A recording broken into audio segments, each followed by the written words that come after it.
Yes, you found the G spot, the wrestling G spot that is. I'm Guersan, and this is my review and thoughts on Monday Night Raw from February 19th. So the show opened on a minute of silence for the Florida tragedy. Then right off the bat, we get a pay-per-view worthy gauntlet match that started up with Roman Reigns versus Seth Rollins. Rollins actually won that match, and then Cena came down for the Rollins versus Cena match, which was freaking awesome.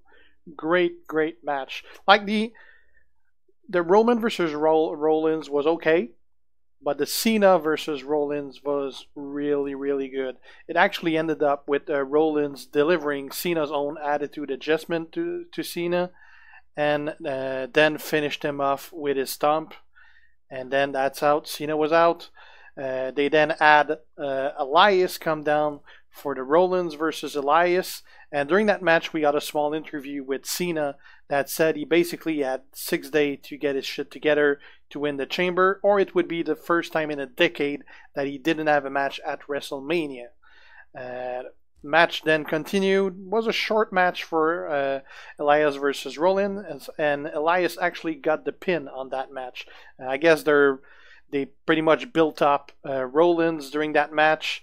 He actually fought for an hour and 5 minutes just to have Elias pretty much destroying him. Well, not necessarily destroying him, but it was a really short match between them, and probably want to make Elias more credible as a contender for the Chamber, since right now I pretty much think he's a pushover in that match. Like, I love Elias, but I mean, it doesn't really stand a chance. Then it was time for the Finn Balor versus Elias match. So Finn came down.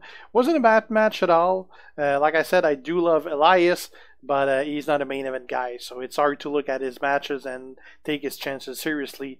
And Balor won that match with the coup de grace.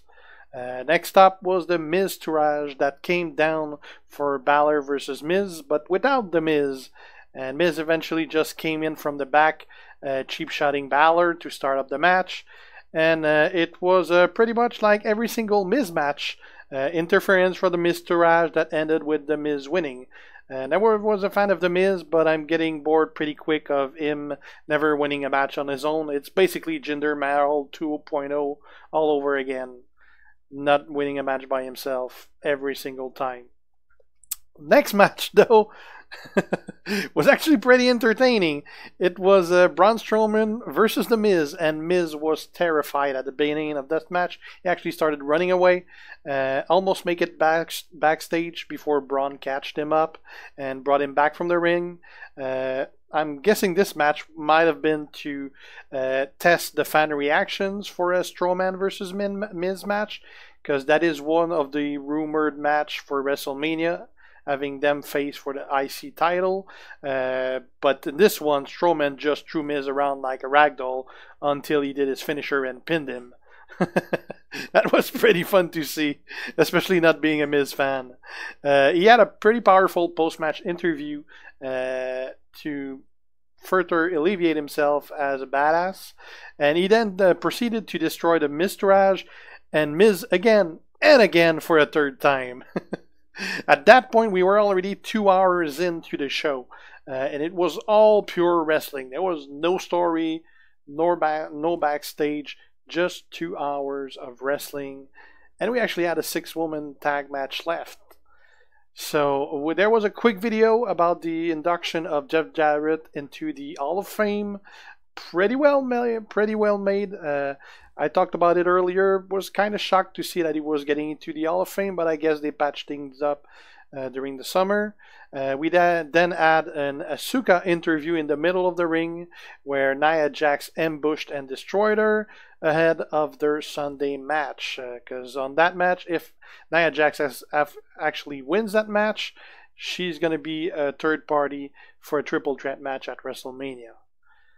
Okay. After that, basically the show was already short on story this week, so for the 100th time we got the footage from Ronda Rousey from the Royal Rumble, and then they tossed some new old footage from Rousey from her past TV appearances on different show, some training for the UFC, and comments of other WWE women about how good she is. But interestingly enough, it was only SmackDown women's. No one from Raw did any comments there.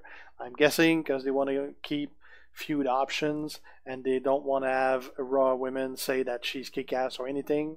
So they kept it to only SmackDown women's. After the break, we had The Bar, Sheamus and Cesaro versus Titus Worldwide Jobbers, Titus and Apollo. Interestingly enough, Titus Worldwide won that match. Really, really weak match.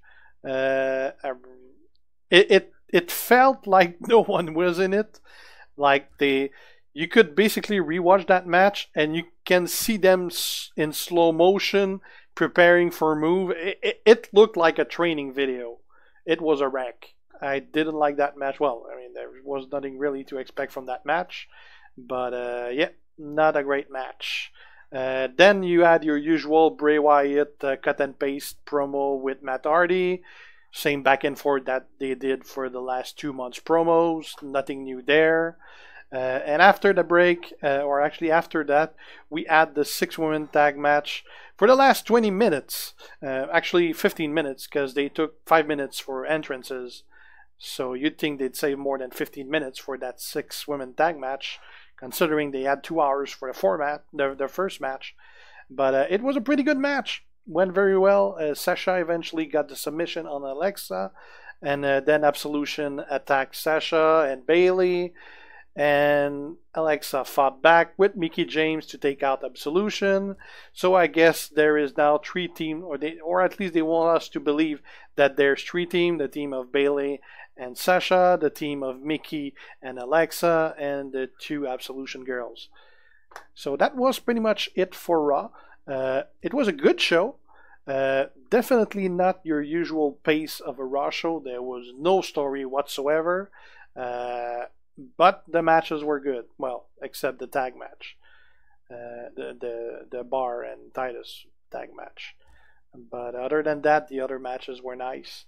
But yeah, pretty not your usual show, and it's kind of weird considering it's the last Raw before the pay-per-view. They normally push stories or add match, but this time, no mics, just ass kickings. So that was it for this week's Raw. So if you guys are not already subscribers on my channel, make sure to do so to be kept aware when I post new stuff. Click the little notification bells to get those notifications. If you have questions, ask them. And if you like the video, leave a like. See you guys. Ciao.